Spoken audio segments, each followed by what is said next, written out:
Hey guys, welcome to another class. Title of the class, How to Be Your Own Good Fortune. Yep, okay. Right practice 02. Harry, an 80-year-old, went to see his doctor for a physical checkup. 80 years. The doctor examined him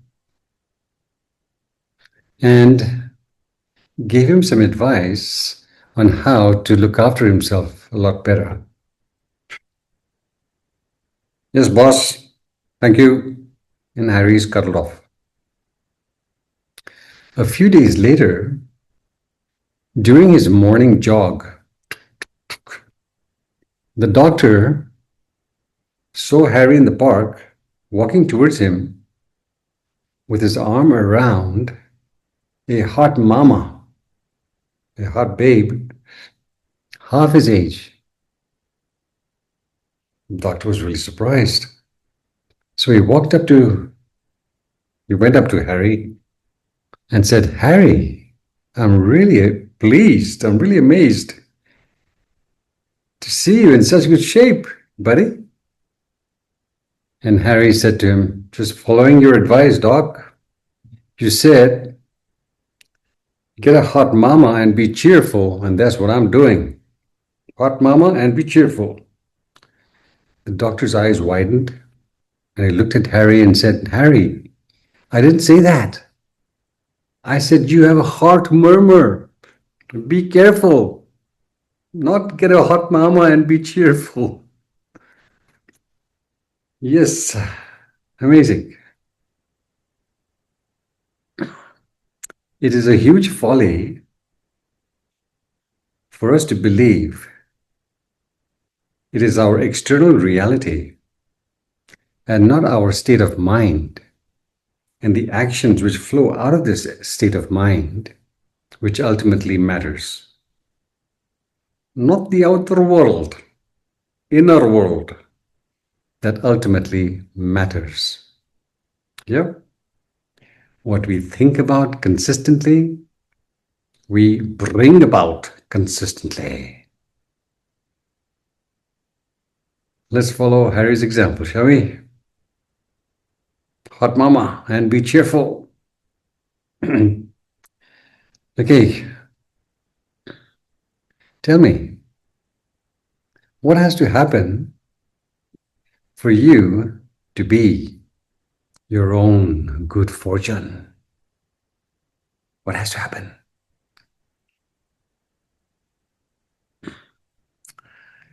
We need to honor, we need to acknowledge and honor the law of fair exchange. Yes, it's operating in the world, law of a fair exchange. I've spoken about this law in other classes, but I will have to repeat again till it sinks in. So what did I say about this law in the last class? Do you remember?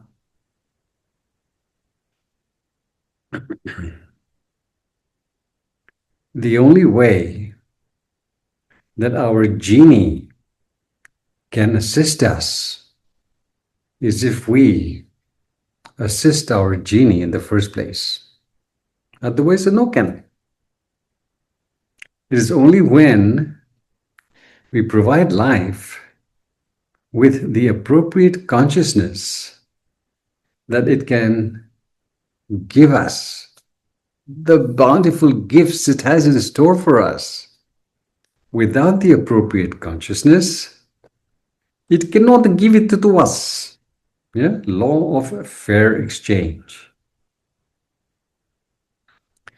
Some years ago, social scientists got together to perform an experiment to demonstrate the fact that although we all believe in the principle of fair exchange, It is only the few who act upon it. Yeah? We talk about fair exchange, but only the few actually act upon it. Yeah? So they devised a game to demonstrate the truth that we say one thing, but we do another. They got groups of people. Come on, guys, you guys want to experiment? Let's play a game. Put them in pairs.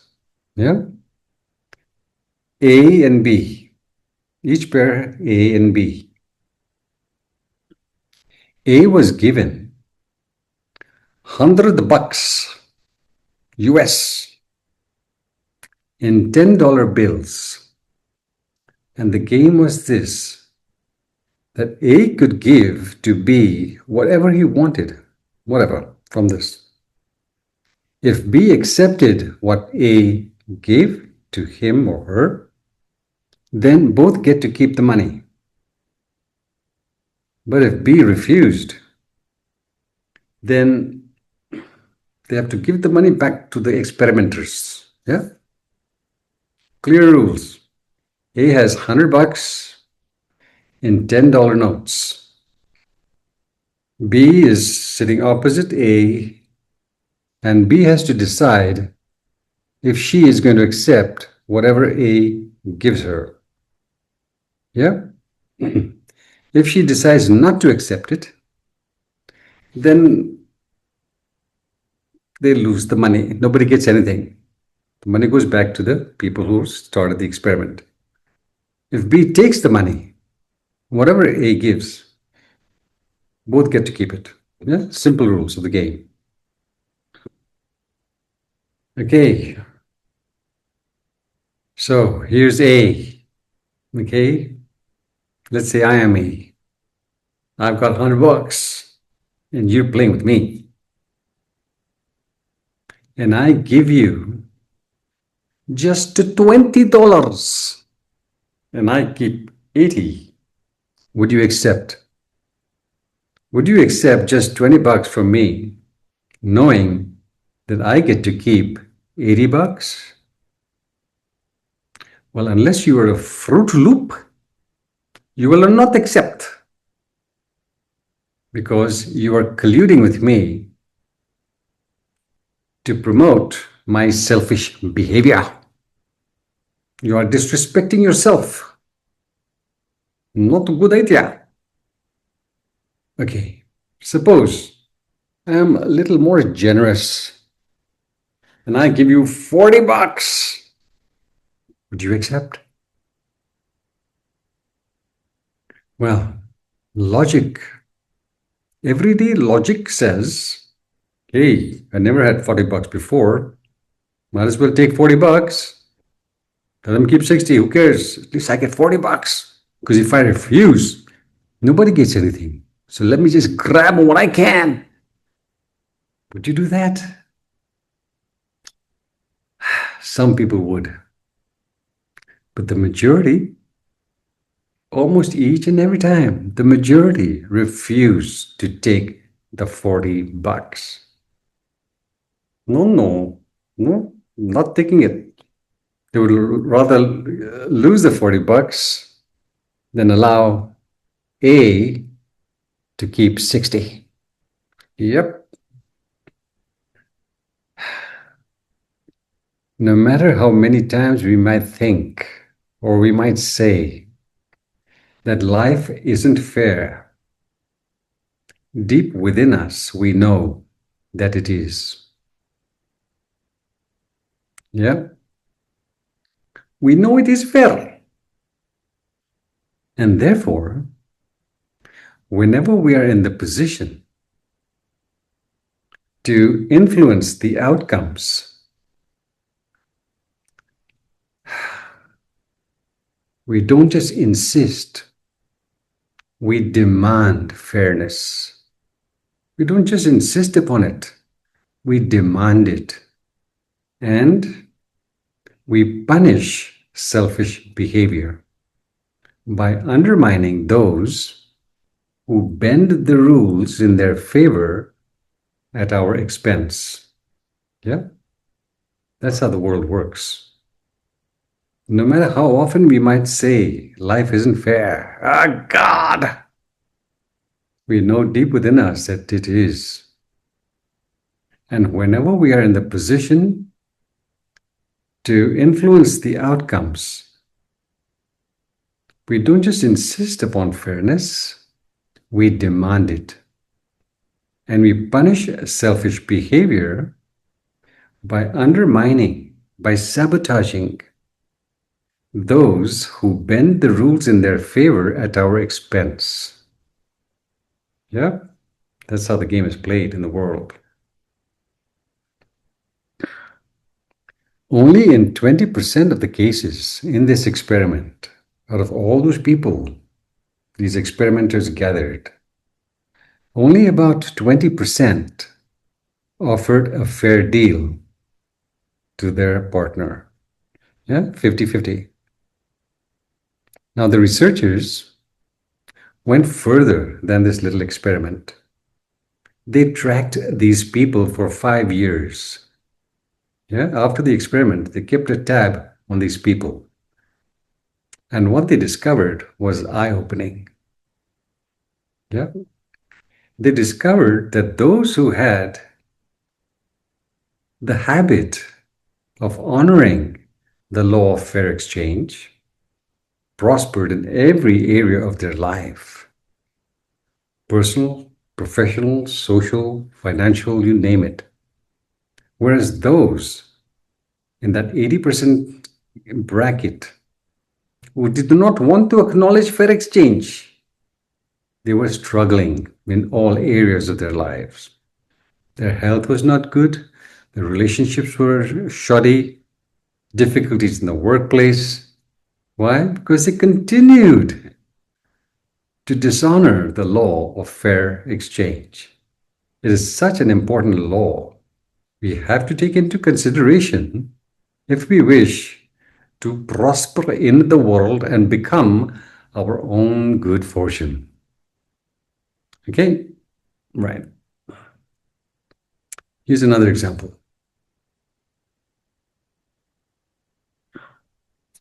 Brother Sam, our man Sam, was a cotton farmer in Alabama, a state where they used to lynch those dark-skinned people. Yeah, Alabama. He was a cotton farmer in Alabama, millionaire, thriving. Then his negative karma arose and he went bankrupt, lost his fortune. Now, if you were in that place, how would you feel? Lost your fortune! Oh my God! Would you be elated? Would you be depressed? Would you rail against the gods? How would you feel? Most likely, you would be experiencing the devil's voice screaming in your cranium all kinds of negative things. But not Brother Sam. He lost his fortune. Hey, no big deal. Why? It was not a big deal for him because he was familiar with the law of fair exchange.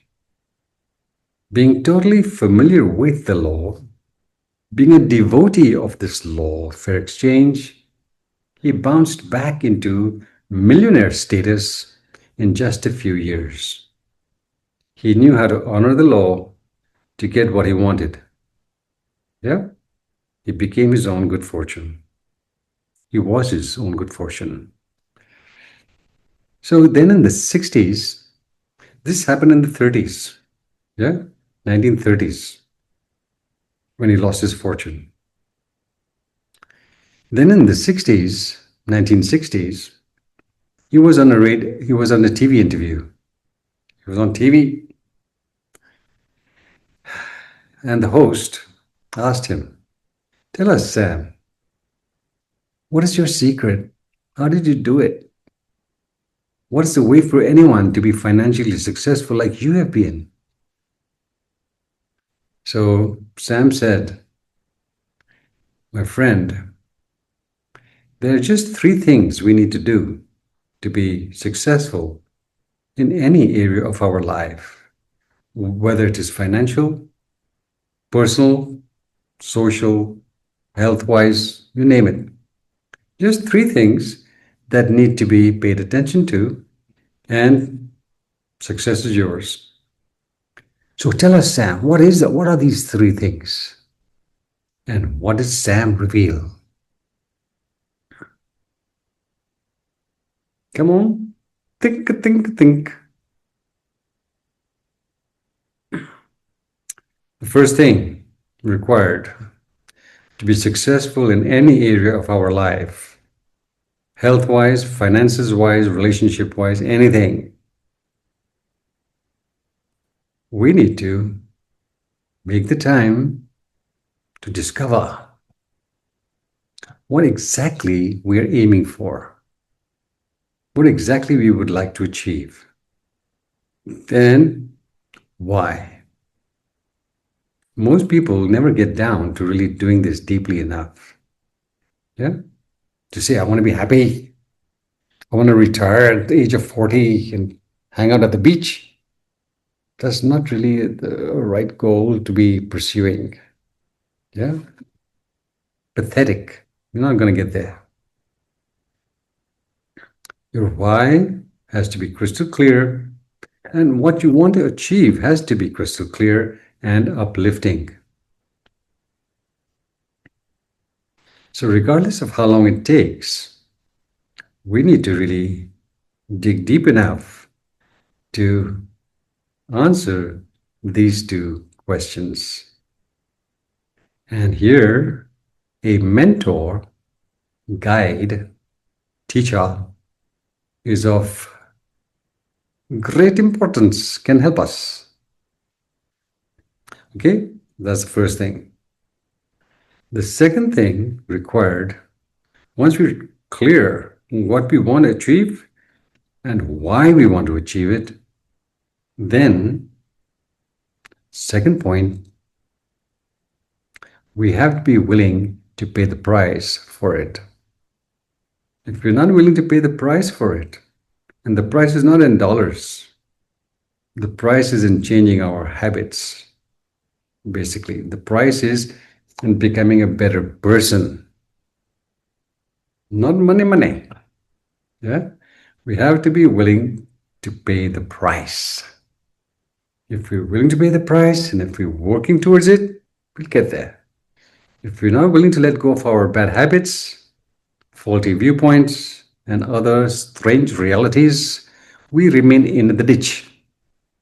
Again, a mentor is invaluable in this second matter also.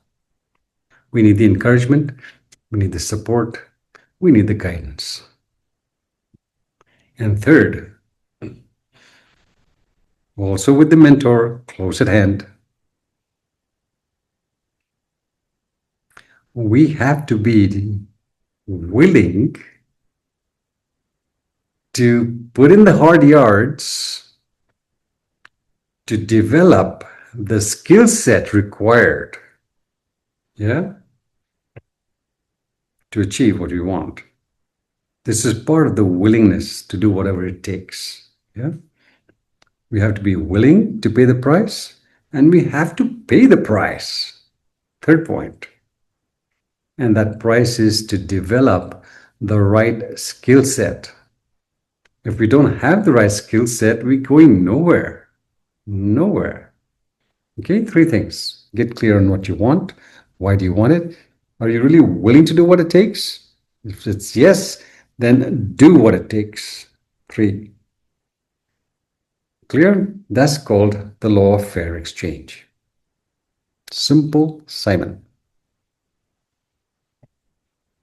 I'm going to show you, well, I'm going to talk about several examples on the law of fair exchange in this class. Let's look at another example.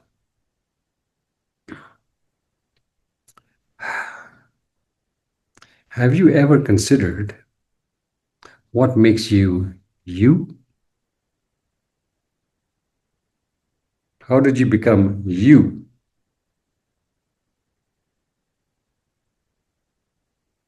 For most people, they believe they are what they are because of their parents. The genetic coding is the genetic code that did it. Is their teachers, is their siblings, is their friends, it's everything outside there that made them what they are, wise or unwise.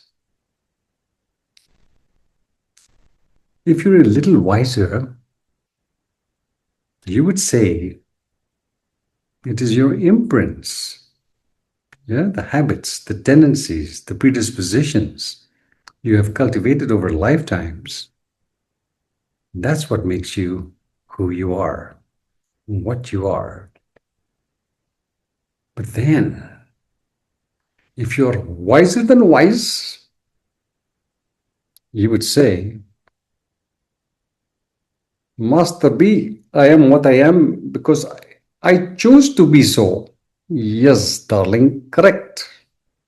You made the choice to be what you are. You are you because you have chosen to be this way. You've chosen those imprints, those predispositions, those tendencies, those habits. That's what makes you you. Yeah? Nobody imposed those tendencies and those choices upon you.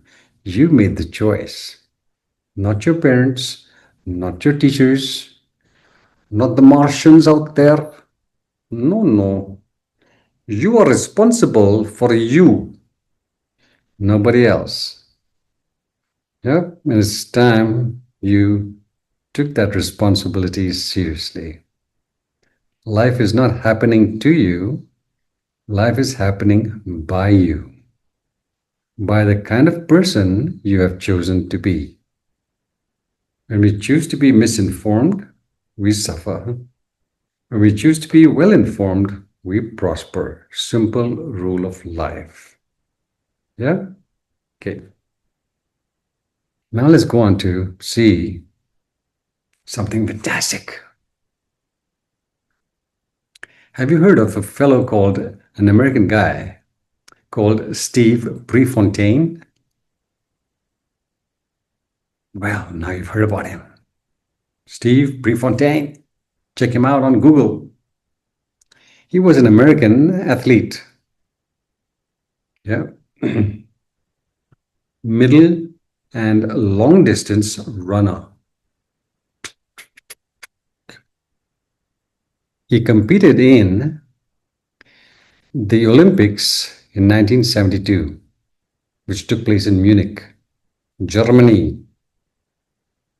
If any of you are aware, at that time, during those Olympics were foreshadowed by what was called the Olympic massacre.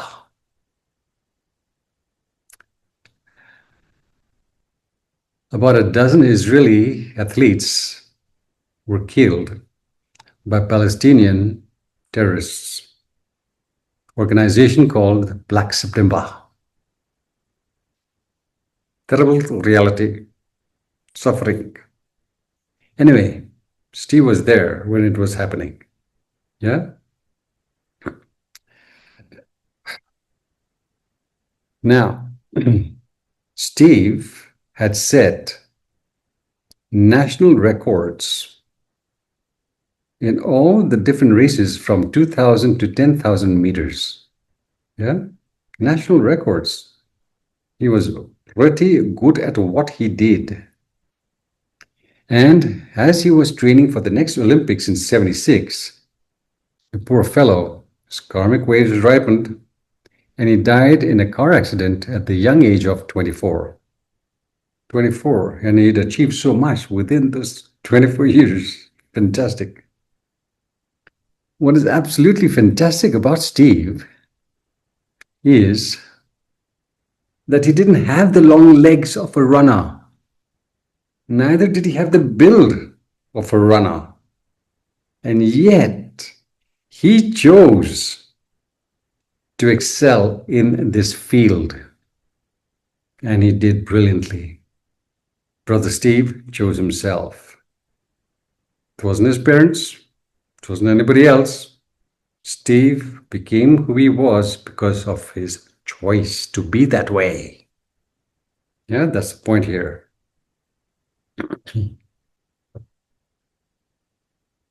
Now, the reason Steve excelled in what he did was because he understood two absolutely incredible rules of life that we need to think about. And what are those rules? Yeah, he honored those rules. Fair exchange. He was clear about the law of fair exchange.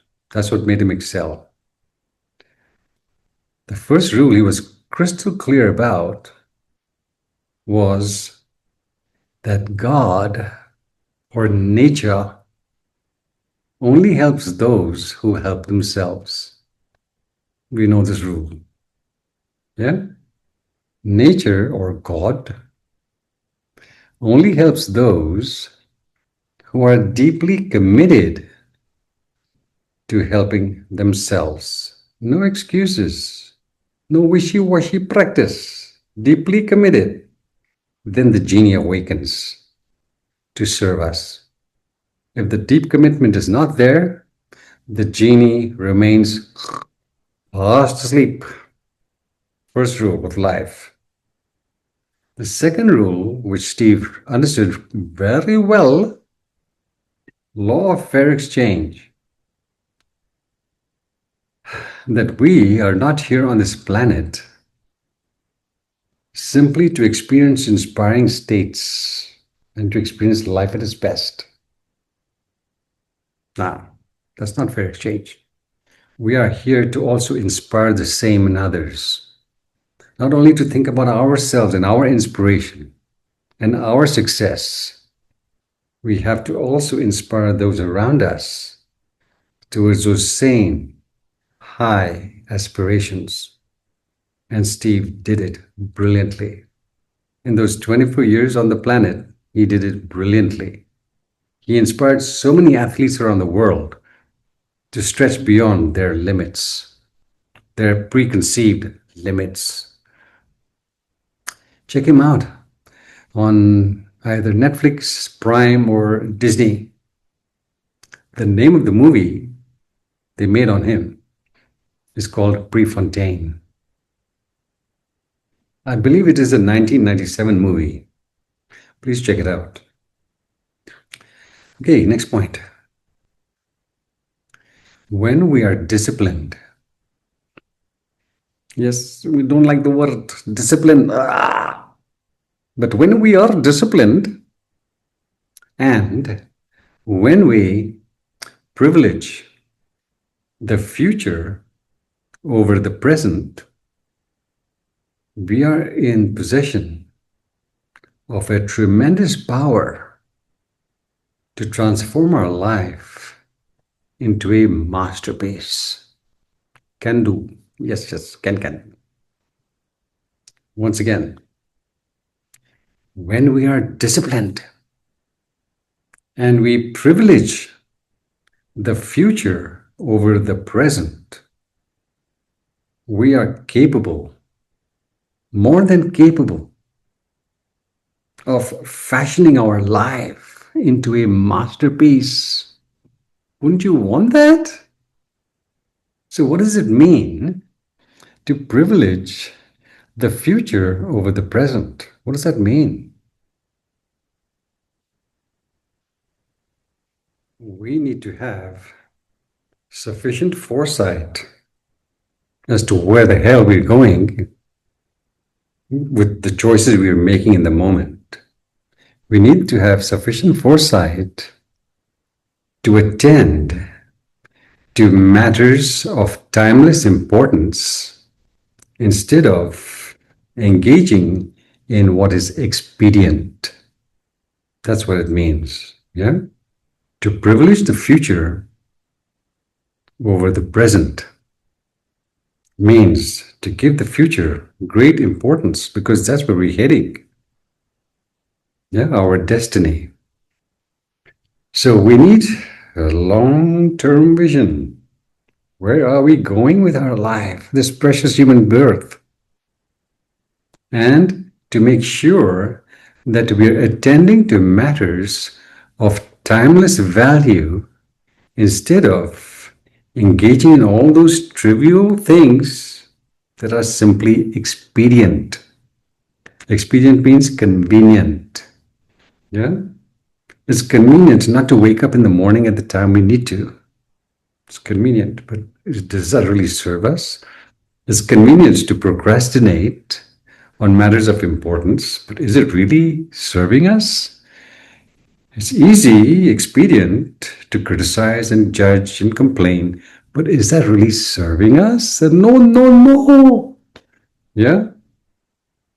When we are truly disciplined and we privilege the future over the present, we are in the position to achieve miracles. But most people, blinkered vision, short term, yeah? Short term thinking and short term behavior. And then when the future catches up on them, the illnesses, the relationship fiascos, they wonder what happened. We happened. Not very wisely, we happened. Yeah? We must stop engaging in what is expedient and think of the long-term perspective. Where are we going? Law of fair exchange. I lived in Lagos for 12 years. Lagos, Nigeria. Enchanting time of my life. Beautiful time. With my black brothers. I loved it there. In Lagos, like in India and elsewhere in other parts of the world, bargaining is the thing. Yeah. When you're out there in the marketplace, buying groceries or buying whatever, not in supermarkets, yeah, out in the marketplace, open air. If you don't bargain with those guys, they take offense. They don't want to talk to you. They've been sitting in the heat and the humidity all day. They want some entertainment. They want to play the game with you. Bargaining. So you say, hey, my friend, how much is this for? And he says, 500 naira. 500? No, I'll give you 50. No, no 50. Okay, 400 naira. 400 naira? No, I will give you 20. Okay, and you play this crazy game. They love the game. And if you bargain well, not only do they really like you, but they give you a fantastic deal. Yeah? That's the way to go in Lagos. I used to love the game. Nature, however, cannot be bargained with. It's a different rules. Nature is not structured to be bargained with. No can do. Yeah.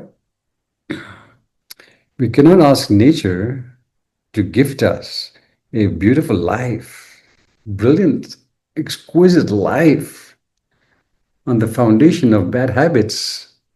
I'll just give only this much good habits and so much bad habits, and I want to be happy. No can bargain with nature. So please understand that catastrophe is forever lurking right beneath our ill-informed opinions and the equally ill-informed actions that pour out of these wonky opinions. Yeah.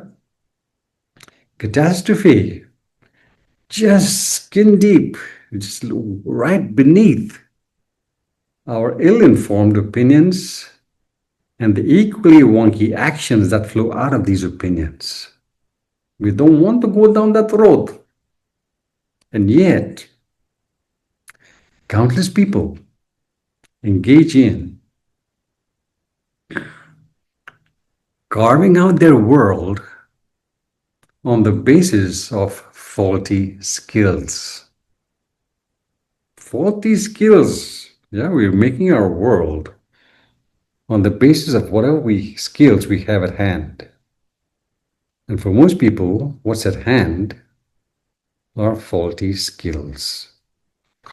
Faulty skills lead to painful results, not pleasant results. No. Repeated use of faulty skills leads to even more suffering, not less suffering. Law of a fair exchange. And what are these faulty skills? Well, we are skilled at criticizing, complaining, judging, resenting, fearing, negative viewpoints, self-limiting viewpoints. These are faulty skills we have perfected over lifetimes.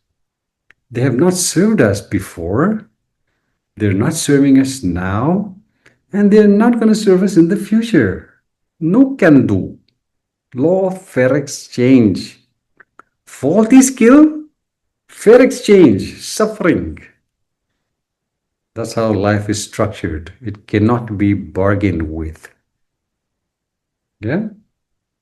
And what is the foundation on which these faulty skills have been crafted? A faulty worldview. Seeing things which are not really true. Behaving in a manner that is totally wonky, out of kilter with reality. Yeah? How can we possibly be our own good fortune when we're engaged constantly, day in and day out, in faulty practices, faulty principles, faulty processes? Not possible.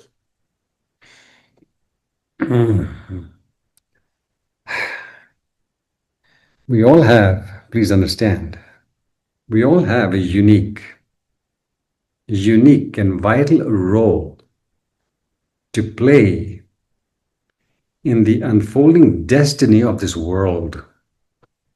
Yes, we are part of this destiny of the world. Yes, accept responsibility.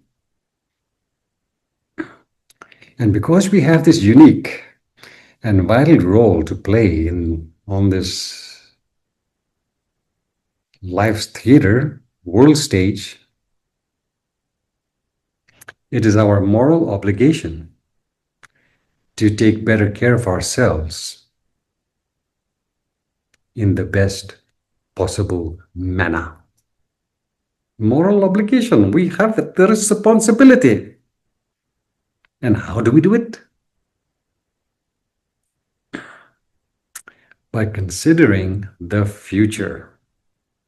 Not just present happiness, considering the future wisely enough so that we think day in and day out, we think along these lines.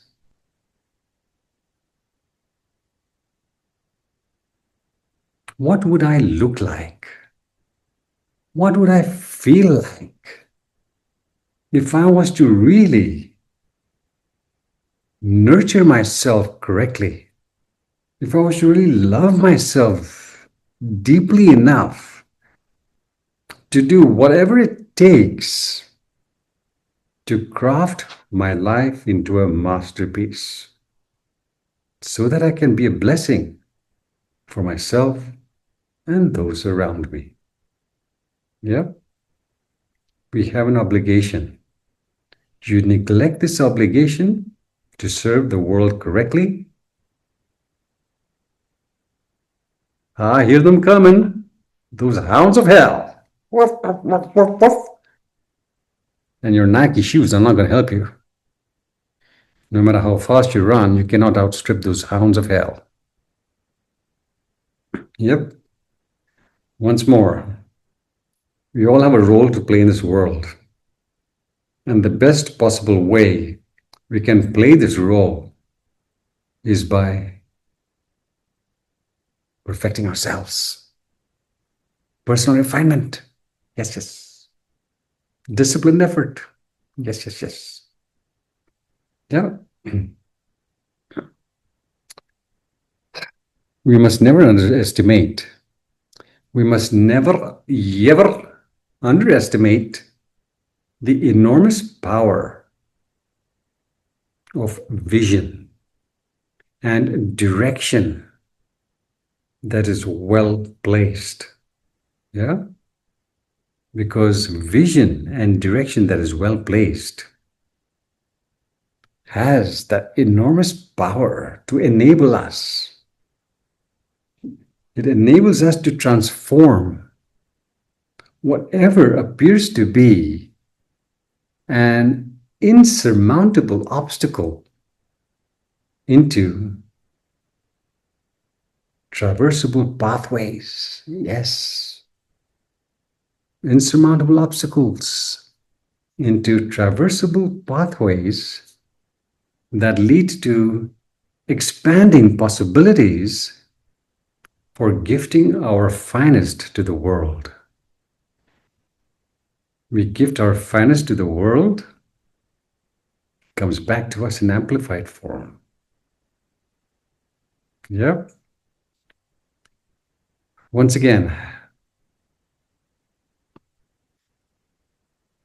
we must never underestimate the enormous power of vision and direction well applied, because it has this outstanding ability to strengthen our resolve for overcoming whatever appears to be insurmountable obstacles into traversable pathways that lead to expanding possibilities for gifting what is best in us to the world. And what we gift to the world is gifted back to us in amplified form. You gift value to the world, and value comes back, marinates you in it. You gift suffering into the world, there's nowhere you can hide from the consequences, painful consequences that come to you. Hey, you got that clear? Okay. All these are examples of fair exchange. Please, tattoo in the cranium. Now, here's another thing. Next point.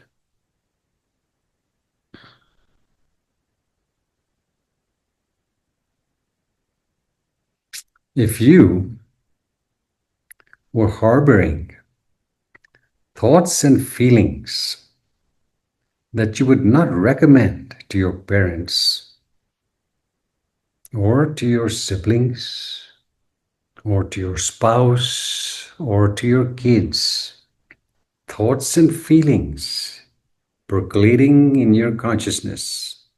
Yeah? If you were nurturing thoughts and feelings that you would not recommend to your parents or relatives or friends or spouse or kids or anybody else, would it be wise for you to be nurturing those thoughts and feelings?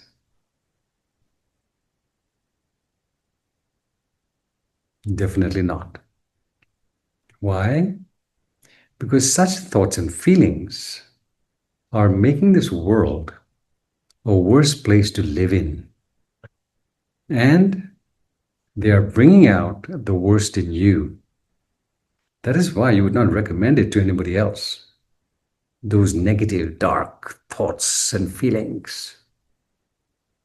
Why do you hang out with them? Yeah, crazy. So it is only when we become a little wiser to no longer invite our demons to have a drink with us every single day, that they stop hounding us and they stop haunting us. Yeah, it is not wise to go out for a drink or to invite our demons for a drink every single day, because they will ruin our life. They are ruining our life. Yeah. Only when we stop inviting our demons for a drink every single day do they stop haunting us and hounding us. Time we woke up. Law of fair exchange. You do not want to cultivate those negative frequencies, frequencies you would not recommend to anybody else, especially to the people you would love and cherish. You wouldn't recommend negative, self limiting thoughts and feelings. Hey, Dad, you must think negative. You must hate people. Would you do that? Not a good idea. In our inseparable connection with nature, yeah, in our intimate relationship with nature, please understand that nature not only selects, but it also transforms. What does it select? It selects our fitness and transforms us accordingly. Constantly, nature is selecting our fitness and transforming us accordingly.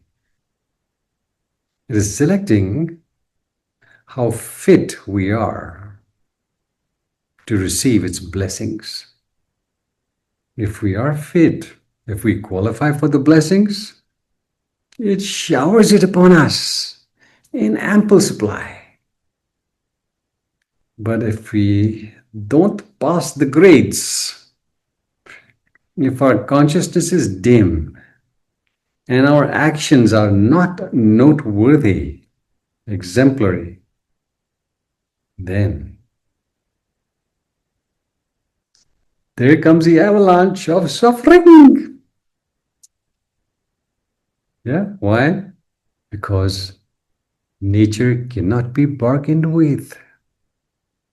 It always follows the rule of fair exchange. When we are fit enough to receive its blessings, it transforms us in miraculous ways into a better version of ourselves. When we are not fit enough to receive its blessings, it transforms us into a bitter, angry, scared, diminished life. Not skillful. How to be your own good fortune. Nature doesn't just select, it also transforms. And it is watching us from moment to moment. It selects our fitness and transforms us accordingly. You want to be transformed into a supersonic being? You have to be willing to pay the price. Let go of those bad habits. Sluggish mentality, uncaring indifference towards the world, suffering.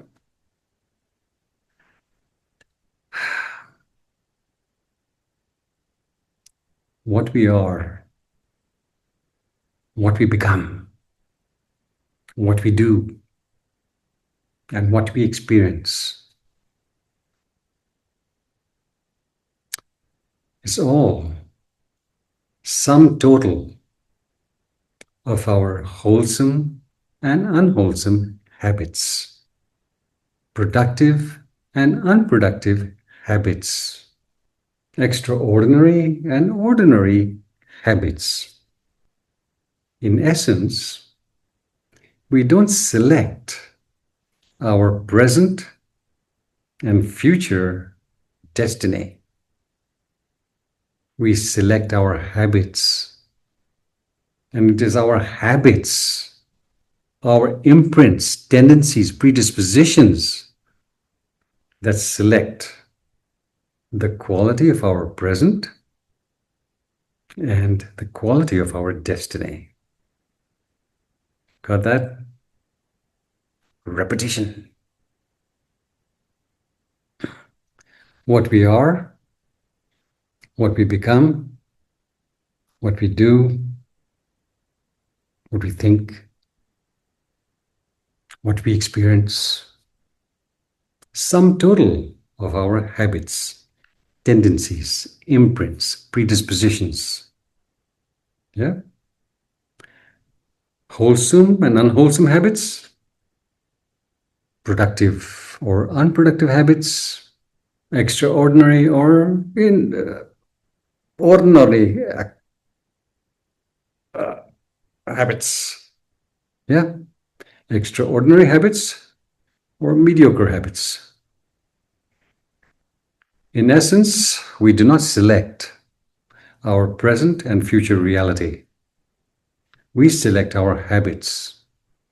And it is our habits, those tendencies, those imprints that we have cultivated from moment to moment, they select our fitness in the present to experience happiness or misery. They select our destiny, whether it will be supersonic or mediocre beyond belief. Habits, imprints. You are not reborn into your present reality by accident. It was not a random occurrence that put you in your particular family and environment or context. Nope. Habits, imprints that followed you from a previous rebirth into this one. Right? Just think. If you dial my number with the country code from anywhere in the world, country code 91 for India, plus 91, and then my number, would you connect with some fellow in Indonesia selling chickens in the marketplace? Would you connect with the next Eskimo up somewhere in Alaska or wherever they are? Or maybe someone in Africa? No. You would connect with Master B in Bengaluru because country code and particular number will get you from anywhere in the world. Only that particular phone, which only Master B has. Yeah? Is it miraculous? Yes, it is. Fantastic. Anywhere in the world. Just that code. Ring, ring. Yes. How can I help you, Master B? Yes, yes. I'm in the ditch. Can you help me? Yes, yes. Okay. You got it? It's not chance. It's not a random occurrence that you get Master B if you dial his number. It's a precise law. Similarly, our imprints, our habits, they create a particular code, which once you pop, you go exactly where you have made yourself fit enough to be reborn. If you're fit enough to be reborn in a beautiful family, in a beautiful environment, to continue your journey to awakening, nothing can stop that. Nothing. But if you're not fit enough to be reborn in a beautiful family and a beautiful environment, if your habits are wonky, selfish, arrogant, dim in outlook, next rebirth, dysfunctional family and very difficult environment, depending on the code. Well, how difficult the environment will be, how difficult the family scenario will be, depending on the habits. Understand how powerful habits are. That's what's traveling with you, rebirth after rebirth.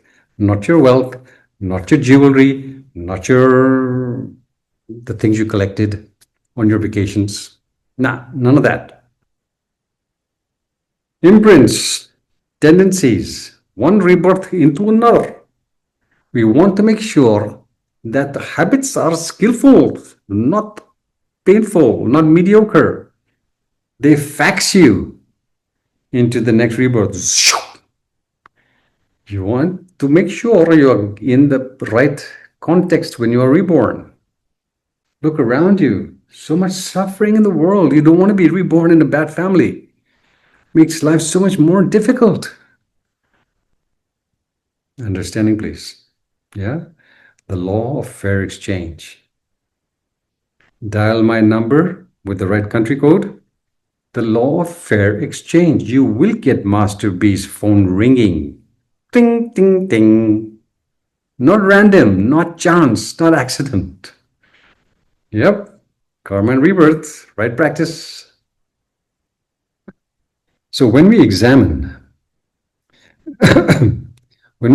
the lives of those beings on the planet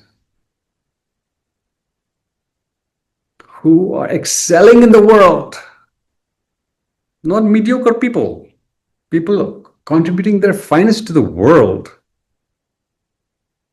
what we notice, if we really examine their life, we really notice that their innate skills, their innate qualities are secondary to their habit of practicing or preparing for success.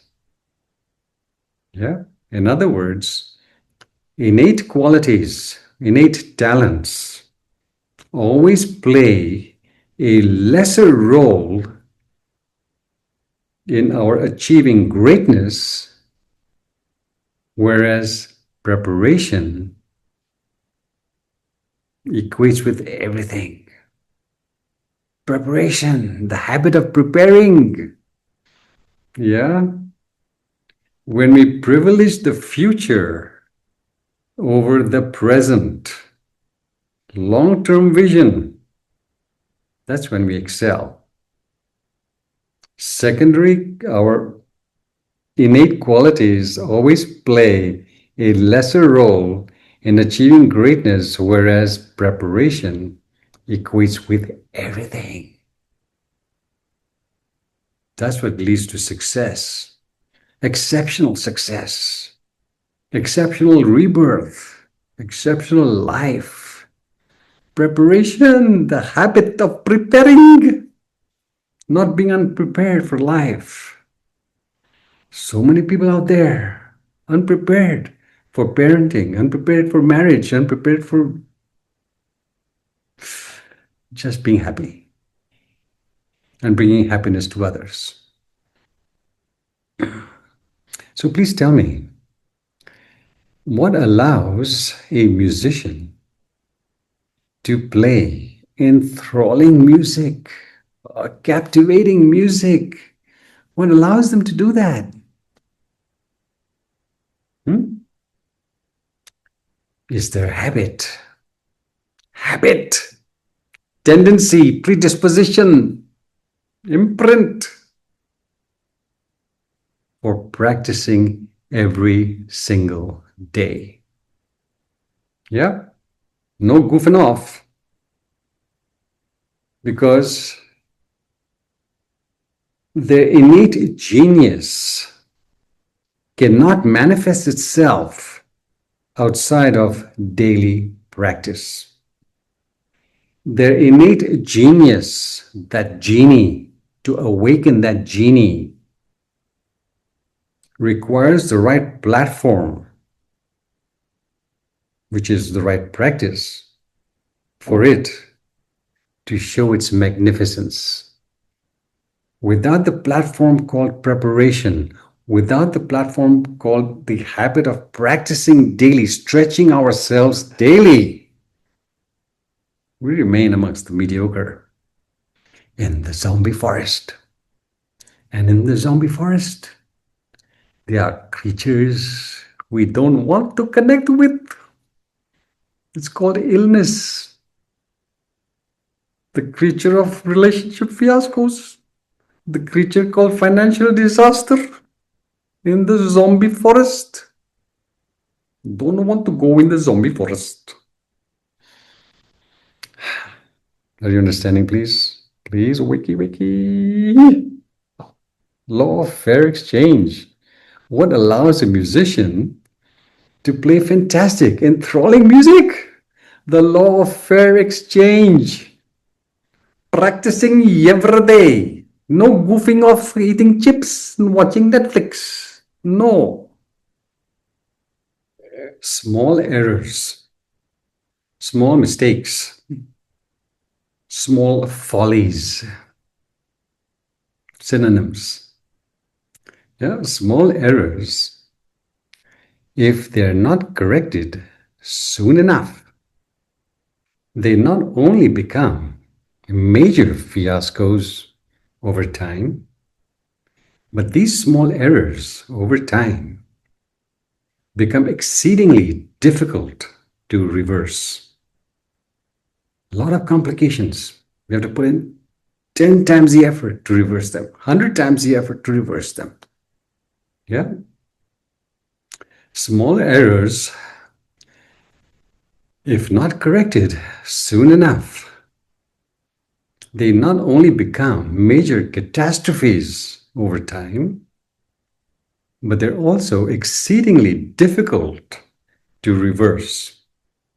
What happens when you neglect a dental cavity? No, I'm not going to the dentist. I don't like dentist. What happens? It can turn into a big disaster. It can lead to a root canal instead of just this tiny little filling that could have solved the problem. Root canal or tooth extraction. My house help over here in Bengaluru, she's Nepali, sweet lady.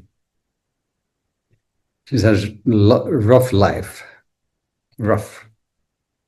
Anyway, she was complaining about her toothache recently, and I took her to the dentist. And what the dentist saw was a nightmare in her mouth. Doesn't brush the teeth properly, neglecting many broken teeth, rotten teeth.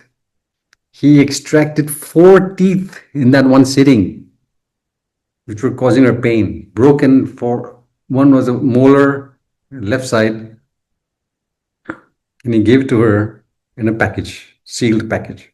Here are your teeth, 4 teeth, and there's more work to be done next week. Yeah, neglect over years. 4 teeth out. She'll have to wear dentures at some point, here and there. What happens when we neglect our relationship? We don't nurture it like it needs to be. It can lead to a bitter divorce. A bitter divorce that can last for years. Over here in India, if you want to see hell realms, go to a divorce court. The suffering, terrible stuff. What happens when we nurture distractions as a way of life? Are distractions easy to reverse? Nope. As the years progress, it's more and more difficult to focus well on what really matters. Very difficult. Think of how difficult it is for alcoholics to let go of their habit. Think of how difficult it is for drug addicts to let go of their habit, smokers to let go of their habit. Yeah? Small errors, if not corrected soon enough, not only lead to major fiascos, but they're exceedingly difficult to reverse. You don't want to engage in wrong habits, the deadly stuff. So, what happens when we neglect personal refinement in favor of making money, shopping sprees, pleasure seeking? What happens then? Major fiasco. Illnesses, relationship breakdown, financial difficulties. Oh God, suffering by the truckload.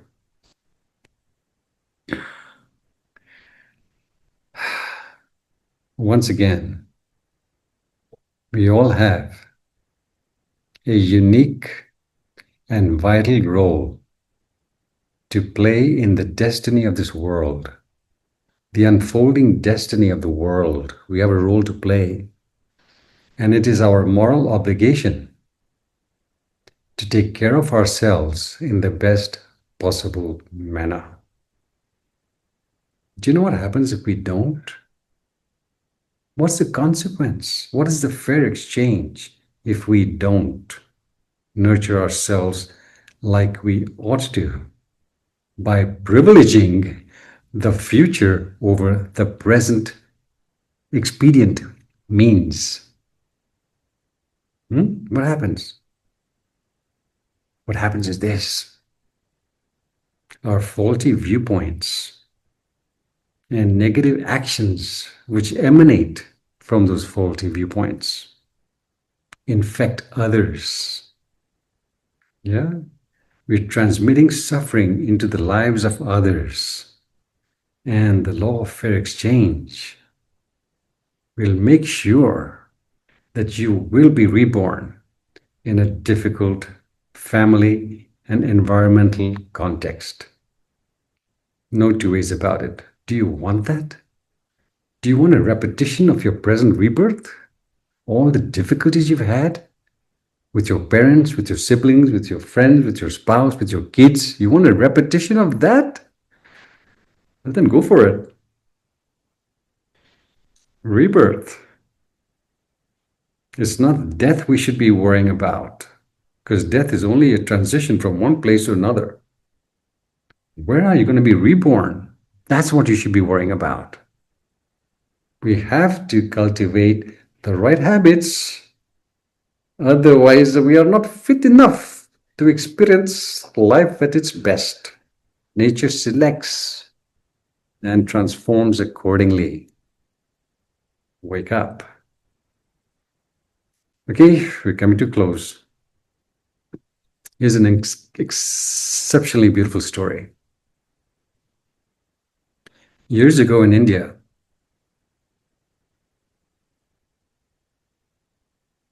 either 2000 or 2001, up in the mountains, I was holding residential retreats.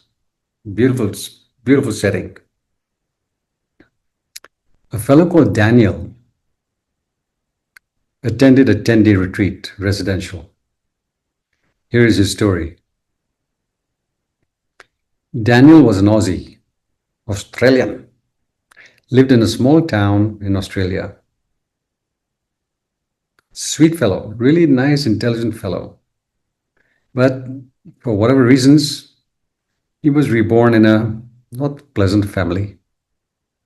But because he came with chop suey karma, sweet and sour, he had the wisdom to extricate himself from that not pleasant environment.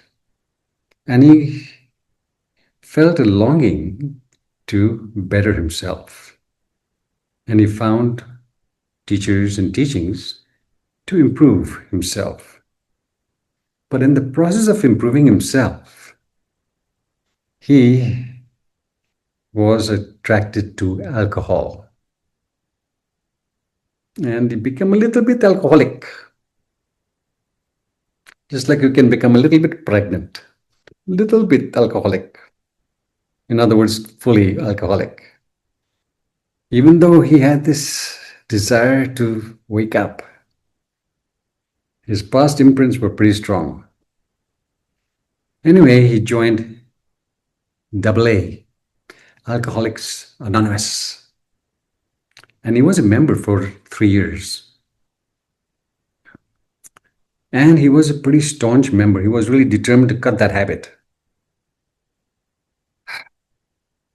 But then a challenge came along. A challenge he found insurmountable, very difficult to work with. He could not see a way out of it. And so his resolve to stay sober nosedived. Yeah? He was pressurized and he felt the need to go on a binge, even though he had been sober for 3 years. Yeah? And proud of himself, and he was in the practice. This challenge knocked him off his feet and he wanted to go on a binge. Alcohol. But he didn't want to go binging in his small town because there he was known by quite a few people as being an exemplary member of the AA. He didn't want to lose his reputation. So he decided to take a flight to a big city where he could be anonymous. There in the big city, he was going to slush till he dropped. So he found a nice hotel. Then he looked around for a quiet bar where he could go and not be noticed by anybody. There in the bar, sat there at the bar stool, and he ordered a drink. He was going to binge like hell. The bartender stared at him for a moment and then said, "Hey, I know you." He smiled from ear to ear. The bartender was smiling. "I know you. I was in your small town 6 months ago, and I heard you give a speech at the AA meeting. And let me tell you, buddy, it was the best speech I've ever heard. What you said that night transformed my life, buddy. Oh, God, the drink is on me. Because after that speech, I gave up bartending. Totally. I'm now a hairdresser. Yeah, I dress people's hair. I love what I'm doing. Tonight, however, I'm filling in for a friend who's sick. I wouldn't be here tonight. But a friend needed my help, so I'm filling in for him. I'm so happy to meet you. Shook his hand and went over to get Brother Daniel a free drink on the house. Went across to that side of the bar to fetch the drink. Daniel sat there trying to absorb what this guy just said about his speech and how it has transformed this guy's life. And once it hit him, all desire for a drink drained out of him, just dropped. And he quietly left the bar before this fellow came back with the toxin. He left the bar, got the next flight home, dealt with the challenge and overcame it. Brilliant stuff. Now here's what's really brilliant. When he was narrating the story to me, my hair was standing on end with just amazement. Just think, in any big city, there are hundreds of saloons, toxin inducing places, toxin dispensing places, hundreds of bars. And each bar is employing at least 5 bartenders, even more, yeah, probability. And what are the chances for Daniel to select that particular city and that particular bar in which a fellow who's not even supposed to be there was there to tell him to wake up? The synchronicity, the serendipity, mind blowing. Yeah? This, my friends, is the power of the triple gem.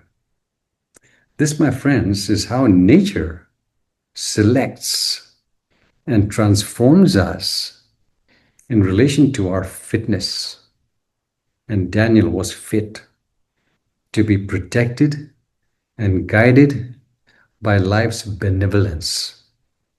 His commitment to the Dharma was deep. Yes, he erred. He made a mistake to want to go on a binge. But past life imprints are not easy to deal with. Life understands that. Yeah? We are allowed our mistakes. We are allowed our humanity. As long as we are really sincere about privileging the future over the present. We're really sincere about attending to what is of timeless value instead of what is expedient, convenient. Yeah? This is how life looks after us. When we look after life by working on ourselves, fair exchange. What a fantastic story. Man, this guy was beautiful fellow. Beautiful. Okay. Last but not least is this point. Right now, September, August, September, October, November. In India, festival season. Lots of festivals, lot of noise. During festival season, not just in India, anywhere in the world, basically, droves of people, droves upon droves,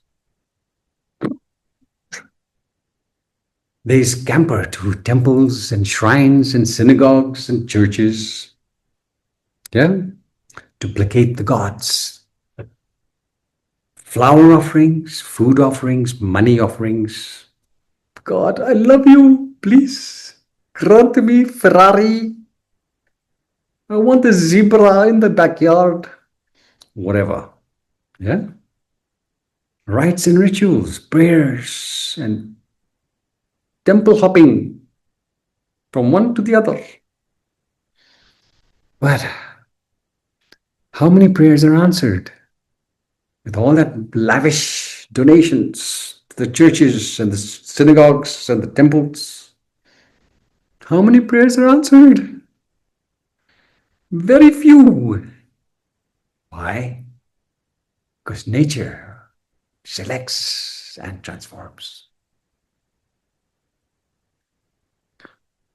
It is our nobility. It is the nobility of our disposition, our character, and the actions that flow out of this character, noble character, which determines our fitness.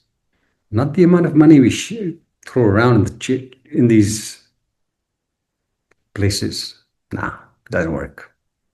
All the prayers, all the jabbering, doesn't work. The nobility of our disposition is what works. Why? Why not these external gestures? the money, the flowers, the food, the this and the that. That doesn't work. It has never worked. Why? Because nature is not constituted to be bargained with. It selects our fitness. If we're not fit to receive its blessings, the blessings ain't coming, baby. It ain't coming. Yeah? Festival time, running around, all in the externals. No thought of the internals. Selfish, arrogant people going to these temples. I see them. I see them. Can't work. The law of fair exchange has to be honored and lived by. There is no other way for us to become our own good fortune. Nature cannot be bargained with. We have to qualify for its blessings. And we qualify by engaging in personal refinement. There is no other way. Zero. No can. Over and out. Think about it. Yeah.